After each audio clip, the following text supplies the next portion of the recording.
Hello and welcome to another engramax grammar lesson. Today we'll be talking about future time, but again, let me remind you that this is advanced future time. I assume that you know the basics about future time. Today we'll cover will, be going to, present continuous, future continuous, present continuous for future, future perfect, simple and continuous, and other future forms. Let's begin. The first we'll talk about will. When do we use will? Sometimes it could be a bit confusing for English learners. Will. The first use of will is to make a prediction. We say, for example, I'll be late for dinner tonight. Or they will bring good news tomorrow. You make a prediction. It'll rain tonight, and so on. Another use of will is making assumptions. Someone is at the door knocking, and you say, that'll be Max. We say, that'll be Susan at the door. It means we assume it's Susan at the door. Someone, the telephone is ringing. We say, that'll be Mother, or something like that. Will. Instant decisions. You are in a restaurant looking at the menu and you decide what you are having. You say, I'll have a big salad. Remember, it is not I have a big salad. It is I'll have a big salad. Sometimes you don't hear it when people are saying it, but will is always there in instant decisions. You're buying a shirt, you're deciding which color to pick. You say, I'll take the blue shirt. Another use of will is promise. I'll give it back to you next week. He'll be a good boy, making promises to somebody. Now, let's start with the uses of be going to in English. The first use of be going to is to express intentions or plans about something. We are going to pay her a visit soon. Again, the pronunciation is we're gonna pay her a visit soon. We're gonna pay her a visit soon. She's gonna have a party next month, a plan, an intention. The next use of be going to is, again, prediction. Remember, we had prediction with will as well, but there is a teeny tiny difference between these two. When you use be going to make a prediction, it means you have some evidence, at least in your own mind, about the event you are predicting. When you say, look at the dark clouds, it's gonna rain tonight. So you are because you see the dark clouds. So we call this an evidence-based prediction. You're going to drop that bottle. It means you are seeing that somebody is not being careful about carrying a bottle or something. So you assume that they're going to drop that bottle. It's going to rain soon with those clouds. Again, the same example I gave you already.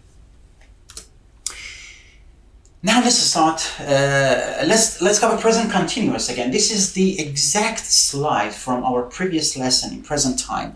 We said we could use present continuous to describe arrangements in the future. When I say arrangements, they need to be certain in your mind, at least. Again, they are getting married in June. You could say they're going to get married in soon. There is nothing wrong with that.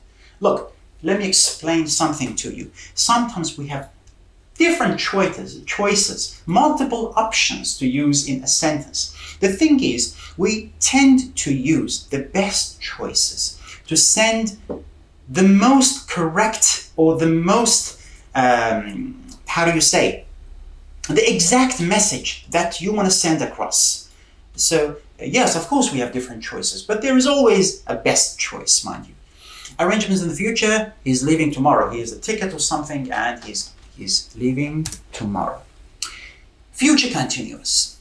Look, for prediction of an ongoing future event, like future continuous, remember this part, continuous. So it needs to be a continuous or an ongoing event. We say tomorrow this time, so you need to have a specific time in the future. Specified or implied.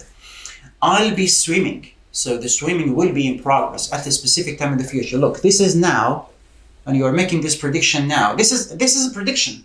Again, because you're using will in here. You see, they all intertwine. They all overlap. You need to be smart about it. This is now. It says tomorrow. This time. This is this time tomorrow, and this is a continuous event, which is me swimming. She'll be staying with us soon. Again, you're making a prediction. But the thing is, you're saying her staying with us will be like continuous. Future perfect. Listen very carefully. Okay? Future perfect, present perfect, which we'll talk about later on in a future lesson, and past perfect, they are very similar to each other. Okay? I'll explain this again in our future lessons as well.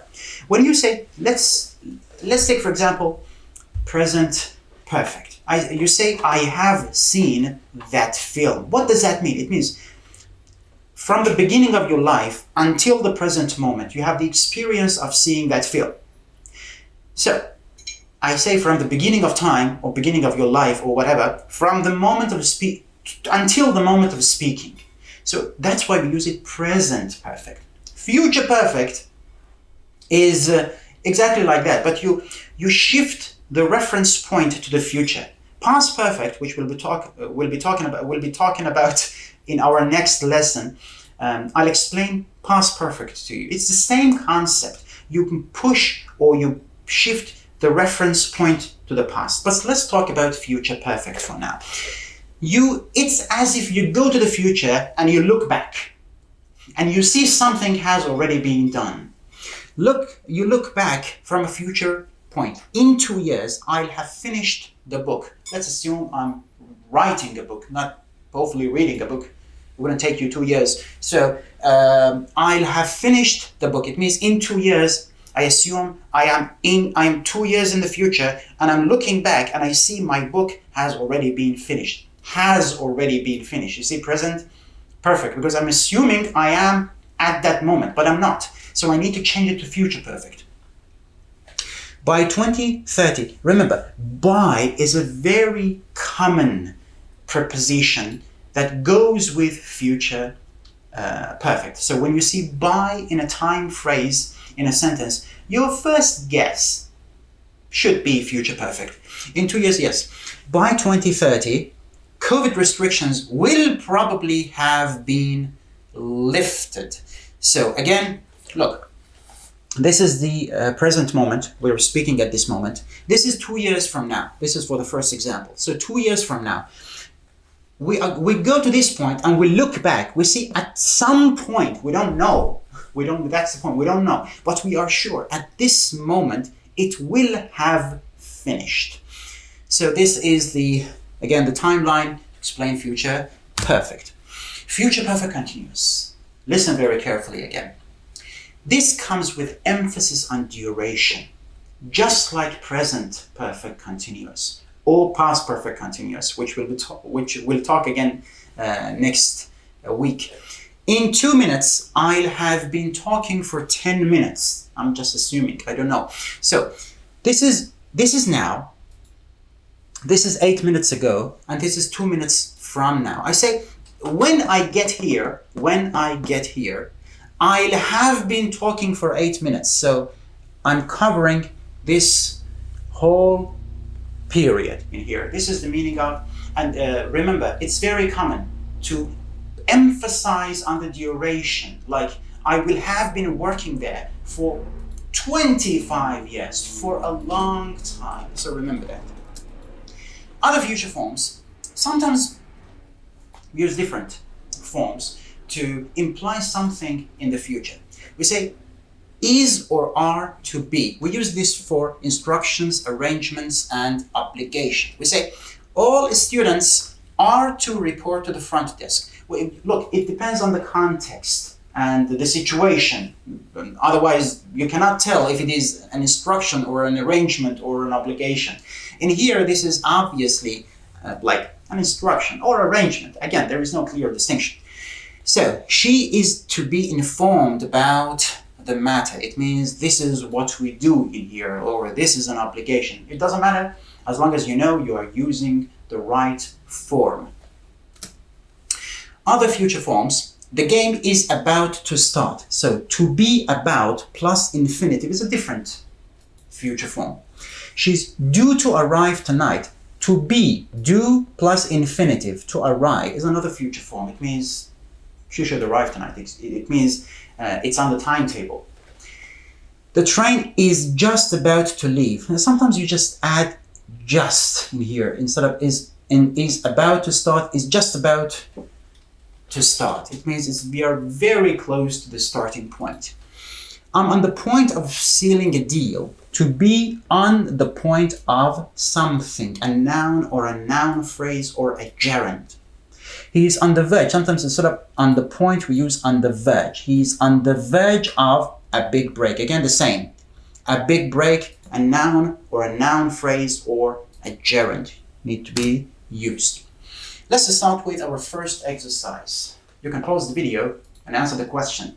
We'll check them together, but I'm going to go on anyway. Number 1. In 24 hours time, again, in 24 hours time, this could be future perfect or future continuous. But, on my yacht, this is obviously future continuous. I'll be relaxing on my yacht. Number 2, there is someone at the door. You're assuming who that person might be. That'll be the postman. Number 3, by the time you get back, remember the common preposition with future perfect, by. By the time you get back, Harry will have left. Number 4, it's only a short trip, a promise or a prediction. Who cares which is which, as long as you know this is the right form to be used in here. So, I'll be back in an hour. Number 5, what are you doing this Saturday evening? You could say, what are you going to do this Saturday evening? Or what are your plans this Saturday evening? We have a lot of ways to say something. But when you say, what are you doing? You're suggesting that person has an arrangement for that specific time. Number 6, by the end of 2021, again, by, the common preposition for future perfect. I'll have been teaching for over a decade. You see, for over a decade in here, the emphasis on duration. So this must be future perfect continuous. I will have been teaching. If you don't remember the structure or the form of any of these tenses, when you pay attention to our examples, you'll figure it out very easily.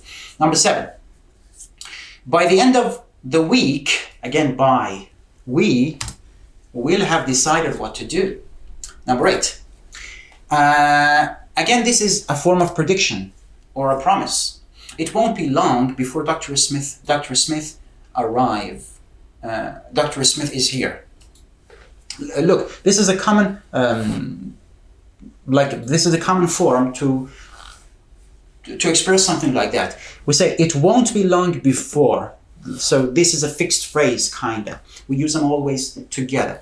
Number 9, it's very hot in here. I think I'm gonna faint. It's very hot in here. So you think you have some evidence in your own mind, at least, that you would faint soon. So we use, I think I'm gonna faint.